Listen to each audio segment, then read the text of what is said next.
Welcome back after the break viewers. और जिस तरह हम देख रहे हैं कि जनाब मुल्क भर में तो अब ये रुझान बहुत ज़्यादा हो गया। लाहौर की सड़कों पर तो उससे भी ज़्यादा हमें ये देखने को मिल रहा है। बहुत सारी इलेक्ट्रिक स्कूटीज़ जो हैं वो अब नज़र आती हैं।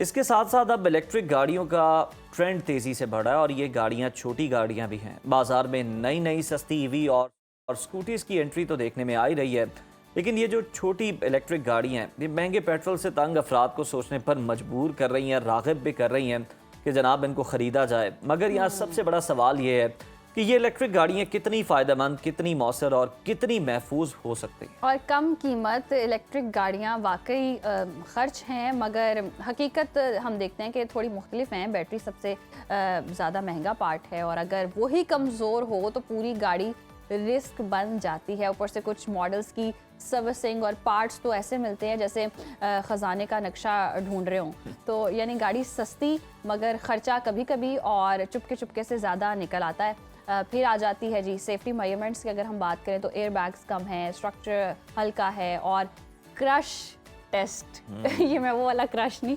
गाड़ी के क्रश टेस्ट की बात करें, एक्सीडेंट टेस्ट कह लें इसे। यस, तो अक्सर का तो कहते हैं कि रिकॉर्ड ही मौजूद नहीं होता है। तो अगर इलेक्ट्रिक गाड़ियाँ सस्ती हैं पर हम देख रहे हैं कि उसके साथ साथ ये महफूज हैं नहीं है, इस पर हम सवाल जो है वो उठा सकते हैं। और इसी सूरत हाल पर बात करने के लिए हमारे साथ मौजूद हैं all Pakistan motor dealer association के चेयरमैन HM शहजाद साहब। बहुत शुक्रिया आपके वक्त का। वेलकम टू सुनो पाकिस्तान। सबसे पहले तो ये बताइएगा कि पाकिस्तान में इलेक्ट्रिक व्हीकल का रुझान तेजी से बढ़ क्यों रहा है, इसकी क्या वजह है? देखिए, आपका सवाल बहुत ज़्यादा वैलिड है और मैं भी आपकी गुफ्तगू सुन रहा था। आपने स्कूटी से शुरू किया जी। बात यह कि अगर हमारे पास अगर कोई चीज़ हम क्वालिटी वो भी मैन्युफैक्चरिंग करें, इस वक्त हमारे पास कोई भी चीज़ मैन्युफैक्चरिंग नहीं हो रही। हम सारे असेंबलर्स हैं। अच्छा। चाहे वो पेट्रोल हो, चाहे वो हाइब्रिड हो, चाहे वो ईवी हो।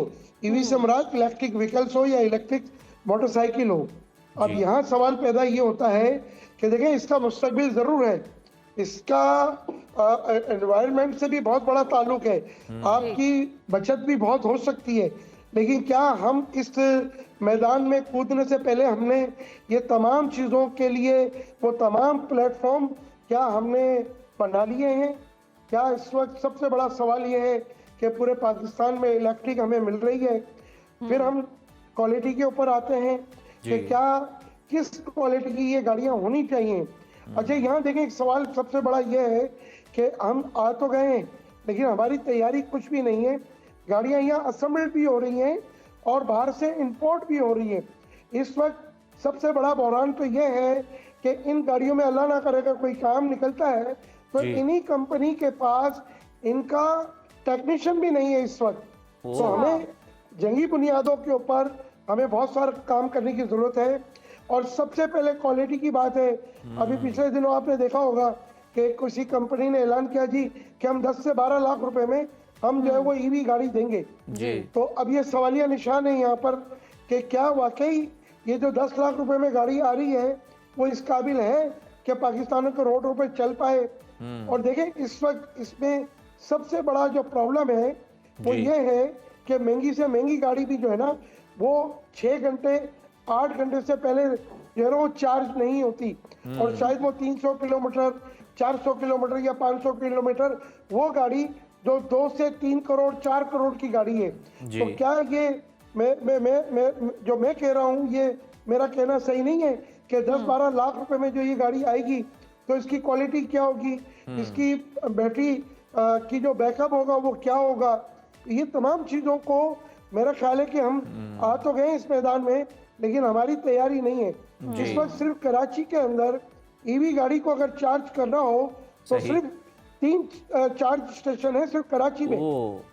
तो ये सारी बातें हमें देखनी होगी। अच्छा, फिर हम अभी तक इस पर कोई मैन्युफैक्चरिंग की तरफ हमने नहीं किया कुछ भी। अब आने वाले दिनों में ये गाड़ियों की जो कॉस्ट है, इसमें सिर्फ मिसाल के तौर पे अगर ये गाड़ी कोई 1 करोड़ की ले रहा है ईवी तो उसमें बैटरी की कीमत ही 60 लाख रुपए। अच्छा। तो आप ये समझें कि अगर वो खुदा ना खास्ता कोई फॉल्ट आता है तो गाड़ी तो वो जीरो पे आ गई। तो ये तमाम चीजें HM शहजाद साहब, यानी सर आप ये कह रहे हैं कि जिस तरह से हम पहले एक कंपैरिजन ड्रॉ किया करते थे हाइब्रिड गाड़ी के दरमियान या सेमी हाइब्रिड के दरमियान कि अगर उसका ABS का मसला निकला है या उसकी बैटरी का मसला निकला है तो आपने जितने पेट्रोल के पैसे बचाए हैं वो जनाब यकमुश्त आपके लग जाने हैं, और वही अगर आप लोकल में उसको फ्यूल की मद में यूज़ करते रहें तो वो फिर भी ठीक है। सर बिल्कुल आपकी बात वजह है, 100% आप सही कह रहे हैं। लेकिन देखिए यहाँ हम गवर्नमेंट का इकदाम बहुत अच्छा है, जी। लेकिन हम बहुत लेट इस चीज में कूदे हैं। इसमें जो लोगों को कूदना चाहिए था उस वक्त, ये लोग देखें ना, ये टोयोटा होंडा सुजुकी की तमाम गाड़ियां जो है वो EV भी बन रही है जापान में, हम क्यों नहीं बना रहे? क्यों? इसलिए कि ये माफिया की शक्ल है जो पेट्रोल से बाहर नहीं आना चाहता। अल्लाह अल्लाह करके इनके अंदर कुछ गाड़ियां हाइब्रिड आई हैं, लेकिन EV की इस वक्त कोई भी गाड़ी नहीं है पाकिस्तान में, पाकिस्तान असेंबल्ड। तो ये तमाम चीजों के ऊपर गवर्नमेंट को फोकस करना पड़ेगा। अगर आवाम को सस्ती मियारी गाड़ी देना चाहते तो लोकलाइजेशन होगी। सर अगर हम पिछले देखें बिल्कुल 40 साल में आवाम को सस्ती गाड़ी तो मिलनी चाहिए जो उसे सर्दी गर्मी मौसम की शिद्दत से भी बचाए, महफूज रखे। फैमिली कार हो, जिस गाड़ी की आपने बात की जो 10.5 से 13 के दरमियान है और 2 वेरिएंट हैं, 2 डोर और 4 डोर। सर ये गाड़ी तो आ गई, लेकिन उससे पहले क्या कोई प्लानिंग की गई? देखा गया कि पाकिस्तान के मौसम के लिए, सड़कों के लिए ये गाड़ी कितनी साजगार है? यहाँ पर गर्मी पड़ती है तो बहुत ज़्यादा शदीद पड़ रही होती है, और फिर आपने बताया कि कोई मैकेनिक ही इनका मौजूद नहीं है, तो ये किस प्लानिंग के तहत आ गई हैं? बस गवर्नमेंट ने ऐलान किया कि जी अब आप EV ला सकते हैं। तो जिनको कोई कारोबार से इन गाड़ियों से जिनका ताल्लुक नहीं है, उनका एक्सपीरियंस नहीं है, वो तमाम लोग जो है ना वो कूद पड़े। वो मिसाल है ना कि बेगाने की शादी में अब्दुल्ला दीवाना, तो लोगों को लूट पड़ गई है कि भाई पहले ये 3 लूटते रहे, 16 और आ गए और कुछ पाइपलाइन में 4-5 और हैं, सब एक दूसरे के रंग में रंग गए हैं। और आप यकीन करें कि अगर इस मुल्क में प्लानिंग के तहत और अगर ये मैन्युफैक्चरिंग और लोकलाइजेशन हो तो ये ऑटोमोबाइल इंडस्ट्री के लिए जन्नत है, जन्नत से कम नहीं है।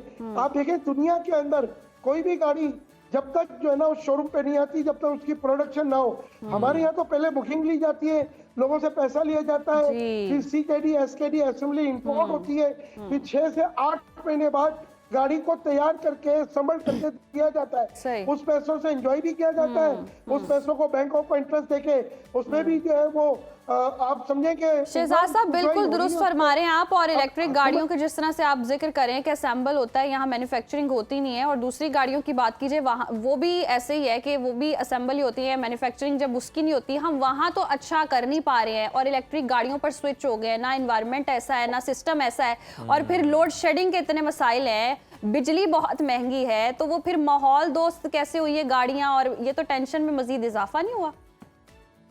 बिल्कुल हुआ। देखें ये काम देखने का है मिनिस्ट्री ऑफ इंडस्ट्रीज और EDP का, वो कहीं और लगे हुए हैं आजकल कि किसी तरीके से जो इस्तेमाल शुदा गाड़ियां आती हैं वो कैसे बंद हो, क्योंकि वो तो उनके पेट्रोल पर है ना, टोयोटा होंडा सुजुकी की भी टीम है, तो वो आजकल उसको फोकस पे लगे हुए हैं कि उसको हमने काम का कैसा बड़ा गर्क करना है।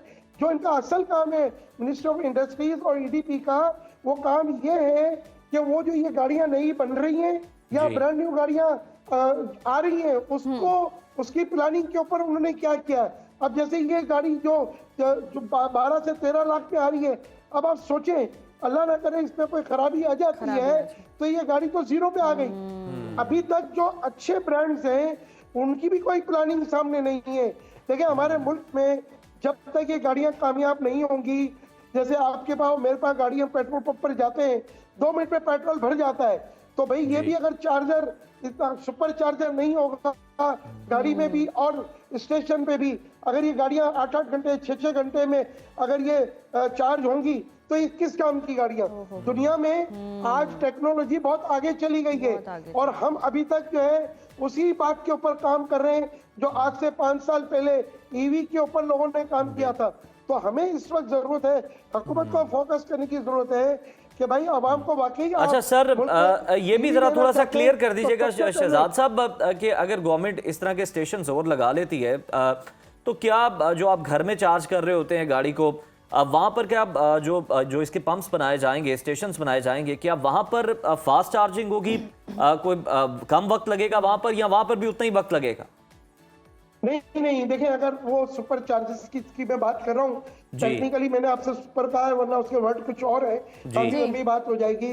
जब तक वो charging station, fast charging station नहीं आएंगे तो घर जी। वाली बिजली से आग इतना आसान नहीं है। अच्छा। एक बात याद रखिएगा, क्योंकि ये जो गाड़ी की बैटरी होती है उसमें जो एक इन्वर्टर लगा हुआ होता है, वो इतनी स्पीड से बिजली खींचता है कि जी। नॉर्मली अभी कुछ लोगों ने ये काम किया था, उनके घरों की वायरिंग जल गई है। ओहो। ये इतना आसान नहीं है, इसमें टेक्निकल लोगों की भी जरूरत है। अगर कोई घर पे चार्जर लगा रहा है तो टेक्निकल उन तमाम चीजों को देखे। मैंने कहा ना कि हुकूमत ने ऐलान किया और बहुत सारे लोग जो इसमें कूद पड़े, चले जी कूद पड़े, लेकिन उनके पास टेक्निकल लाइन नहीं है सही। जो हमें इन तमाम चीजों में महफूज रख सके। शहजाद प्लान साहब, बहुत ये तो अच्छा आप है, टेक्निकल फ्यूचर मसला बहुत बता रहे हैं अच्छा ना, है। इसके अलावा इन केस अब जैसे बैटरी का भी आप जिक्र कर रहे हैं, चार्जिंग खत्म हो जाए, गाड़ी कहीं बंद हो जाए, तो कोई आम मैकेनिक इसको देख सकते हैं या फिर कंपनी का वही महंगा सर्विस सेंटर ही इसका हल होगा?